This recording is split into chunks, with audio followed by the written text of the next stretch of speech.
అన్నా ఏంట్రా? ఓ ముఖ్యమైన విషయం అన్నా. ఏంటో చెప్పరా. ఆ చెవిటి పడే అన్నా. చెప్పుకో. క్లియర్ గా అర్థం చెప్పు. ఏమి లేదన్నా, అమ్మ పొలం పనికి వెళ్ళి వస్తుంటే కాల్దారి కింద పడిందన్నా.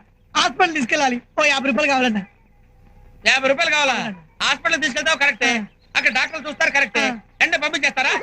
మందులు రాస్తారు కదా, మందులు కొనాలి కదా, మందులు కొనాలంటే డబ్బులు కావాలి కదా, అప్పుడు నా దగ్గర పరిగెట్టుకుంటూ వస్తావా? ఎంత కావాలో అడగరా?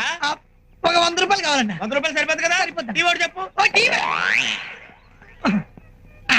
ఇది కాదు. ఇప్పుడు హాస్పిటల్ తీసుకెళ్ళావు, మందులు రాసిచ్చాడు, కొన్నావు. మరి ఆ పేషెంట్ కి బిస్కెట్లు ద్రాక్ష పళ్ళు ఏవోటి కొనాలి కదా, కొనాలంటే డబ్బులు కావాలి కదా, అప్పుడు పరిగెట్టుకుంటూ నా దగ్గరికి వస్తావా? నన్ను అడగరా? నీ అన్న నేను ఉన్నాను కదరా పిచ్చి వెదవా. ఎంత కావాలరా? అన్న ఒక 200 కావాలన్నా. 200 సరిపోతా? సరిపోతా. 2 సిగరెట్లు తీసుకో. 2 సిగరెట్లు చెప్పాను. తెస్తున్నాడు. ఇప్పుడు జైల్లో ఉండాల్సిన వాళ్ళంతా బడ్డీ కొట్లు పెట్టుకుంటారు.